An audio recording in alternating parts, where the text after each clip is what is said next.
नमस्कार दोस्तों, मैं Yashpal Bhati GSB coaching centre में आप सभी का स्वागत करता हूं। तो आज की हमारी क्लास है भारत के प्रमुख युद्ध। ऐसा हर बार एग्ज़ाम में देखा जाता है कि युद्ध से ज़रूर एक दो क्वेश्चन एग्ज़ामिनर हर बार हर एग्ज़ाम में युद्ध से ज़रूर पूछता है। ये क्लास आपके लिए बहुत ही ज़्यादा महत्वपूर्ण रहेगी। इसको सभी विद्यार्थी अच्छे से वॉच करें और अपने नोट्स ज़रूर बनाते रहें। तो हमारा पहला क्वेश्चन है, हाइडेस्पीस का युद्ध कब हुआ? 326 ईस्वी पूर्व में हाइडेस्पीस का युद्ध हुआ। अब इससे जुड़े हुए एक दो फैक्ट और ले लेते हैं। हाइडेस्पीस के युद्ध को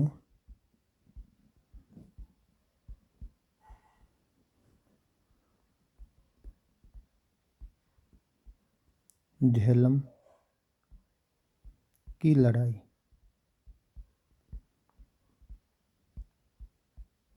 के नाम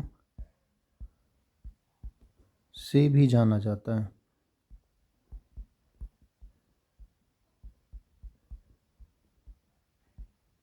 हाइडेस्पीस का जो युद्ध है इसे झेलम की लड़ाई के नाम से भी जाना जाता है।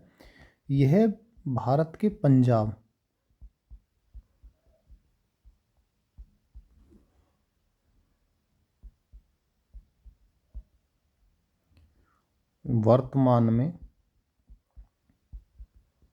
वर्तमान पाकिस्तान वर्तमान में पाकिस्तान के पंजाब प्रांत में ये स्थान स्थित है।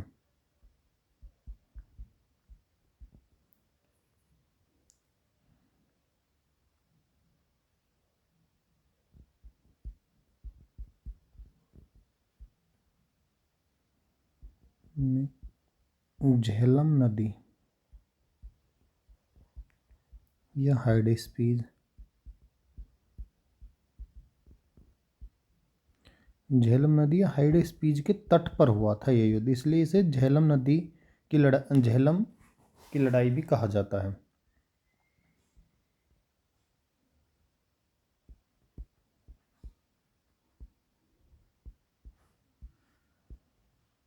नेक्स्ट,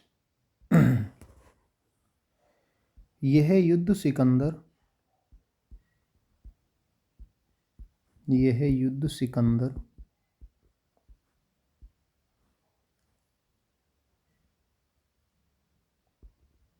और पंजाब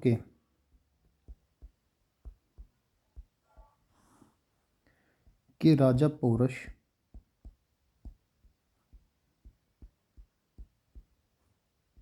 के बीच हुआ।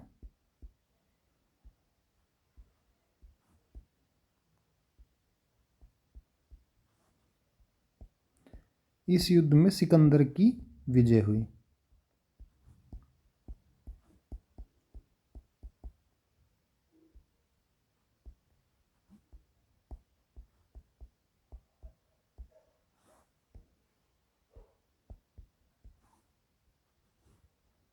नेक्स्ट क्वेश्चन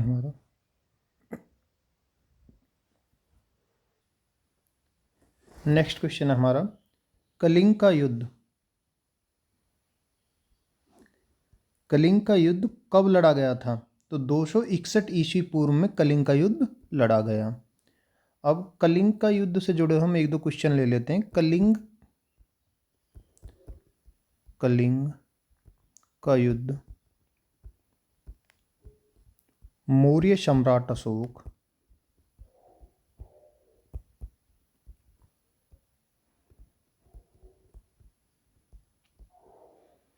और राजा अनंत पद्मनाभम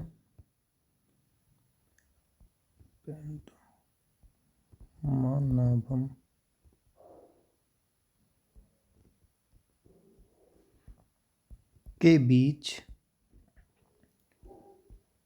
हुआ। इस युद्ध में बहुत ज़्यादा रक्तपात हुआ था, बहुत ही ज़्यादा लोगों की मृत्यु हुई। इस युद्ध में मौर्य सम्राट अशोक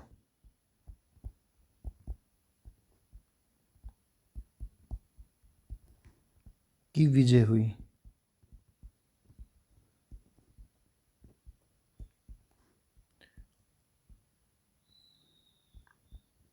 इस युद्ध में हुए रक्तपात के कारण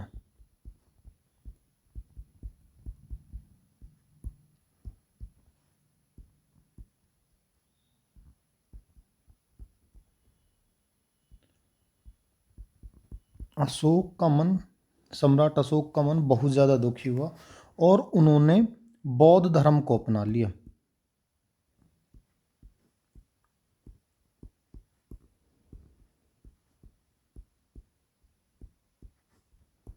कलिंग युद्ध के बाद युद्ध नीति सम्राट अशोक ने अपनी समाप्त करके बौद्ध धर्म को अपना लिया।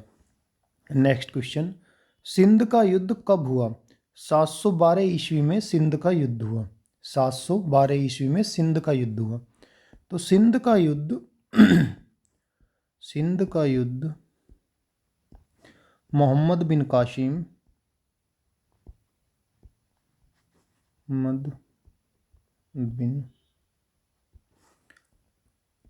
कासिम और राजा दाहिर के बीच हुआ। राजा दहीर सिंह के बीच हुआ।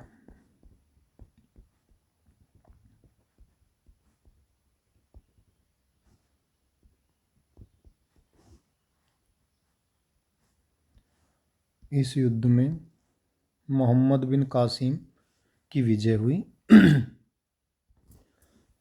विजेता रहे मोहम्मद बिन कासिम।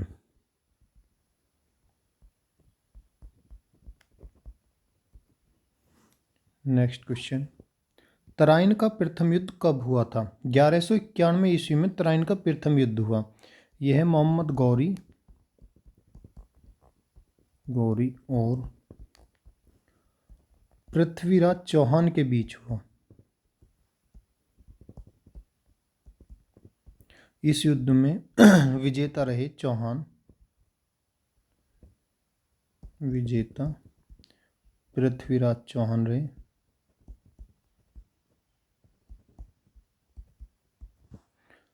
और तराइन का दूसरा युद्ध कब हुआ? तराइन का दूसरा युद्ध कब हुआ? 1192 ईस्वी में तराइन का दूसरा युद्ध हुआ मोहम्मद गौरी और पृथ्वीराज चौहान के बीच। मोहम्मद गौरी और पृथ्वीराज चौहान के बीच।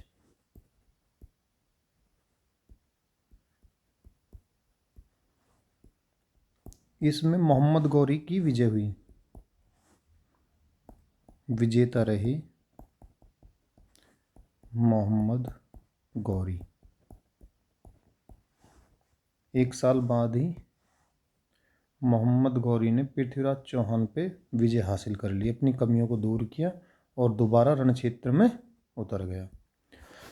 नेक्स्ट क्वेश्चन, तराइन की तीसरी लड़ाई कब हुई थी? तो 1215 ईस्वी में तराइन की तीसरी लड़ाई हुई। यह युद्ध इल्तुतमिश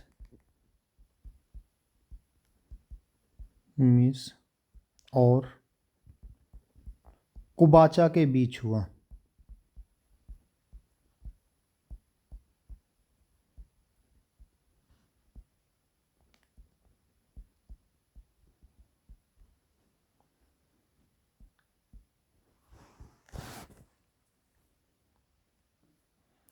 विजेता रहे इल्तुतमिश।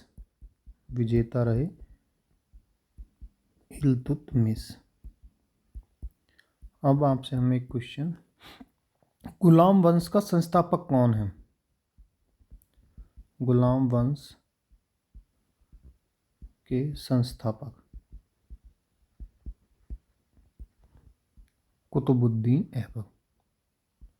कुतुबुद्दीन ऐबक गुलाम वंश के संस्थापक है, लेकिन गुलाम वंश का गुलाम वंश का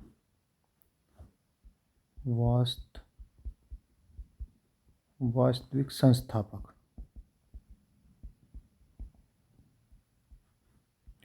गुलाम वंश का वास्तविक संस्थापक है इल्तुतमिश। इल्तुतमिश को गुलाम वंश का वास्तविक संस्थापक माना जाता है। नेक्स्ट क्वेश्चन हमारा, चंदावर का युद्ध कब हुआ? 1194 ईस्वी में चंदावर का युद्ध हुआ। तो यह युद्ध किस किस के बीच हुआ? यह युद्ध मोहम्मद गौरी और कन्नौज के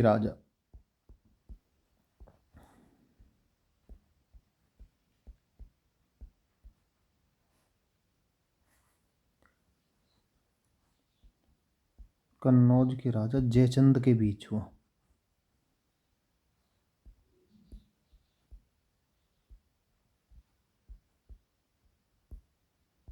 यह युद्ध मोहम्मद गौरी और कन्नौज के राजा जयचंद के बीच हुआ था।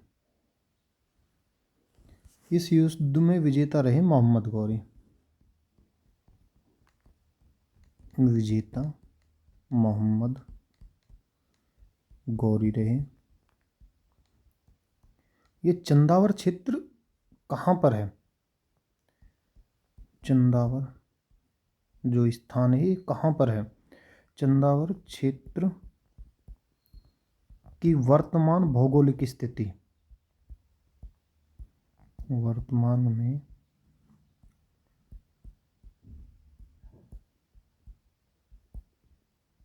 भौगोलिक स्थिति उत्तर प्रदेश के इटावा जिले में है।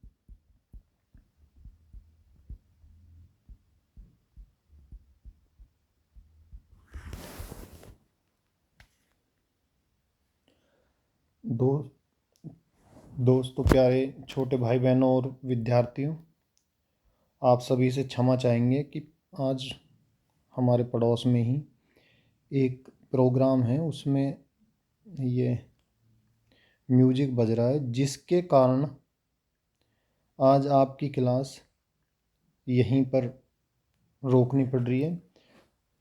आगे की क्लास में नेक्स्ट वीडियो में आपको कराऊंगा। आज के लिए क्षमा चाहूँगा। सॉरी।